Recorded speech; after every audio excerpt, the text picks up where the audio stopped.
Listen, me and you, how long we been knowing each other, Daryl? Uh, 20 years, maybe. 20 years or more. Yeah. And Daryl is a great musician, and he's a prominent member of this community. So it's not a coincidence that I picked your house, and I'm so happy you was at home. But we got a little problem with the light. Come on outside. Okay. Okay. This is a beautiful downtown Memphis. Is one of my favorite places in the whole world. And what I want to do, let me get my briefcase.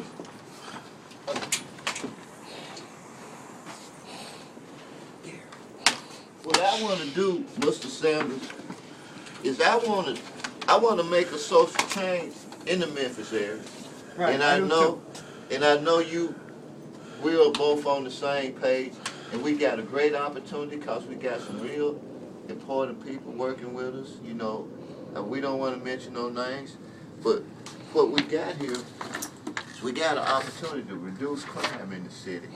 And so what I have came up with, you know, me and a couple of friends of mine, Mr. Eubanks, Calvin Eubanks, and what we came up with was a center for social change that we thought we could use as a vehicle to reduce crime in the city of Memphis, because it's something that's got to be done. So I mean, so by you living in this area, and you got this nice home here, and I like, you know, the way it looks, and I can tell you care about your community. So what do you think would be some of the things that we can, you know, use to make a social change? Well, I think you can use just having changed the mentality of the community. And the way you change the mentality of the community is that you have the people that care and the people that don't care, to have people that don't care, that people that do care can show the people how to really have hope and care about the community. And it all based back around to loving where you at. I think a lot of people, they don't love where they at. And if you don't love where you at, then it's hard to change people's mentality. Right. But if you give the love back and the hope back, then you can change the community.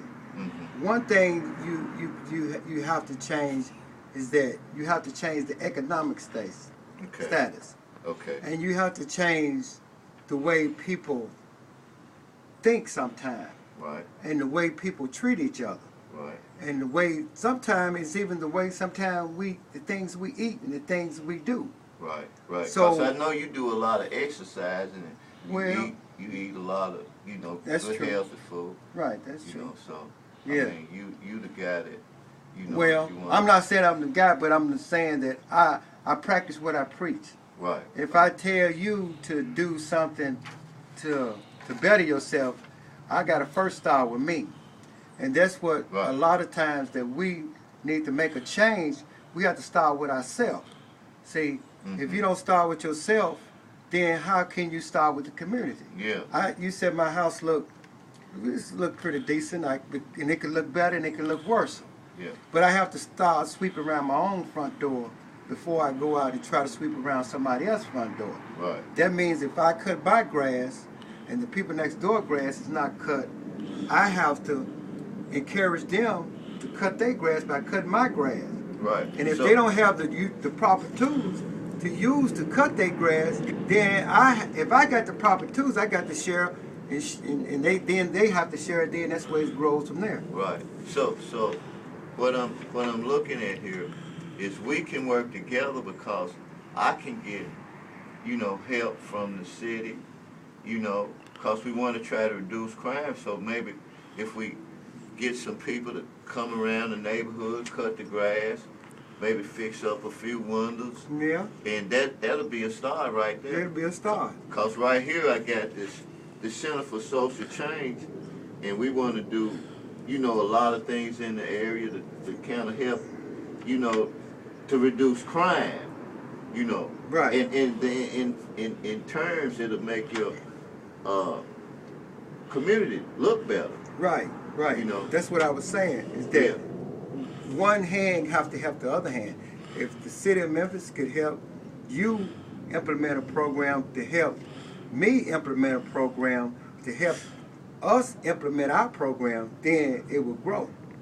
Yeah. So you see, it all works hand in hand. Okay. One don't work without the other. Right. You have to have, you know, the people cooperation. You have to have my cooperation. You have to have your cooperation, and you got to have the city of Memphis cooperation. So have you got some people that think along the same lines?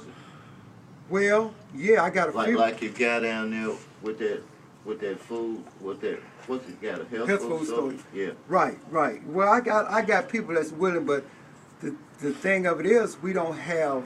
Sometimes the economics is not there. Okay, so I think maybe we could, by making this little commercial, they can see that you sincere, and we got sort of like the avenue that we got some friends that maybe want to help us do this. Because right. Now the Memphis area has a problem with crime in the downtown area, and so I think this would be a good launching pad to start right here today. Right. Well, we have to practice what we preach.